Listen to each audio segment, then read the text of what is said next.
नमस्कार दोस्तों, मैं हूं सिद्धार्थ और आप देख रहे हैं हमारा यूट्यूब चैनल डायनेमिक एजुकेशन।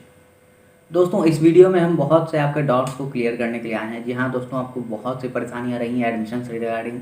और सबसे पहले मैं उन विद्यार्थियों को बधाई दे दूँ जो फर्स्ट लिस्ट में जिनका चयन हुआ है, नाम आ गया है। जो भी यूजी वाले, पीजी वाले, सबको हमारे चैनल की ओर से बहुत बहुत बधाई। और इस वीडियो में जितने भी कमेंट्स हमारे आ रहे थे चैनल पे और जिन लोगों ने भी हमें फ़ोन किया है, हमने हर संभव प्रयास किया है उनका जवाब देने का, किंतु फिर भी कुछ बातें रह गई हैं जिस पे मुझे लगता है कि बात करने की आवश्यकता है। तो इस वीडियो में हम कुछ आपके डाउट्स को क्लियर करने के लिए आए हैं। और सबसे पहले हम डाउट्स को लाइन बाय लाइन देखेंगे। तो सबसे पहला सवाल है हॉस्टल। जहाँ दोस्तों, जैसा कि आपके नोटिस में जारी हुआ है कि आपको 2 दिसंबर से ऑफलाइन क्लासेस अटेंड करनी है और डॉक्यूमेंट वेरिफिकेशन करना है। लेकिन जो बाहर से लोग आ रहे हैं, उड़ीसा से, सीतामढ़ी, जहाँ से भी आ रहे हैं, शिवहर से, बिहार के कोने कोने से, झारखंड से, वो लोग कहाँ रहेंगे क्योंकि हॉस्टल की लिस्ट नहीं आई है। तो दोस्तों, हमारे पास अभी समय है, क्योंकि आप देखें कि अभी 26 तारीख हुई है, तो 4-5 दिन हमारे पास शेष है। अगर हॉस्टल की लिस्ट आएगी तो 1 से 2 दिनों में भी पेमेंट किया जा सकता है और हॉस्टल अलॉटमेंट की प्रक्रिया पूरी हो सकती है, उसमें कोई दुविधा नहीं होगी। इसके आगे की बात करें तो हम देखते हैं कि कल, जैसा कि हमने एक वीडियो भी बनाया था, वो एडमिशन से रिलेटेड वीडियो था कि एडमिशन में क्या परेशानियां आ रही हैं।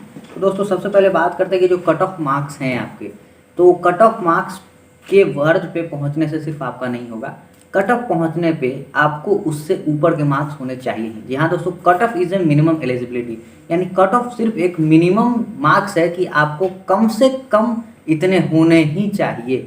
नहीं तो अगर आपको एडमिशन लेना है, चूँकि सीट्स कम होते हैं, तो इसे ज़्यादा मार्क्स नहीं। अगर आप एश्योर होना चाहते हैं तो कट ऑफ से 10-15 नंबर ऊपर रहने के बाद ही आप एश्योर हो सकते हैं।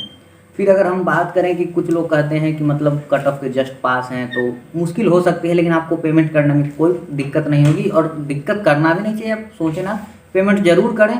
और अगर आप अदर यूनिवर्सिटी के लिए अप्लाई कर चुके हैं तो वहाँ भी पेमेंट करें, क्योंकि ये साल बर्बाद नहीं होना चाहिए। और अगर आपने पेमेंट किया, एडमिशन नहीं हुआ, तो पेमेंट विदिन 20 डेज आपके अकाउंट में वापस आ जाएगा, इसमें कोई परेशानी नहीं होगी। फिर किन्हीं लोगों से बात हुई कि उन्हें पेमेंट का पोर्टल नहीं खुल रहा, किन्हीं को दिक्कत हो रही है कि वो ओपन नहीं कर पा रहे हैं लिंक। तो दोस्तों, उसके लिए भी मैंने सुझाव दिया था कि आप कोशिश करें, वेट करें। अगर अंतिम डेट पार हो जाती है तो आप सीओई को मेल करेंगे, उसका मेल आईडी हमारे चैनल के माध्यम से प्रोवाइड कर सकते हैं या मैं आपको दे दूंगा, लेकिन पहले आप इंतजार करें। तो ये हॉस्टल अलॉटमेंट और एडमिशन की बात होगी। आगे हम पेमेंट की बात करते हैं कि दोस्तों, पेमेंट क्या करना है। तो आपने जितने भी पेमेंट्स किए हैं, चाहे वो जियोलॉजी के लिए 20,000 हो, पीजी के लिए 92,000 हो, 9200 हो, माफ़ करिएगा, तो इसी प्रकार से जो पेमेंट आप करेंगे, ये पूरे सेमेस्टर का फी होगा, 1 semester plus admission fee plus mediclaim insurance. लेकिन इसके बाद के जो सेमेस्टर आने वाले हैं, पीजी में हैं आप तो आपके बाकी 3 सेमेस्टर हैं, यूजी में हैं तो आपकी बाकी 7 या बाकी 9 सेमेस्टर हैं, तो उसके लिए जो आपका पेमेंट होगा वो उससे कम होगा। यानी अगर आप 9200 पेमेंट कर रहे हैं तो आपको सेमेस्टर फी लगभग 5500 के आसपास पड़ेगी। अगर आप 20,000 वन टाइम पेमेंट कर रहे हैं तो अगले सेमेस्टर से आप 15,000 के आसपास सेमेस्टर फी देंगे।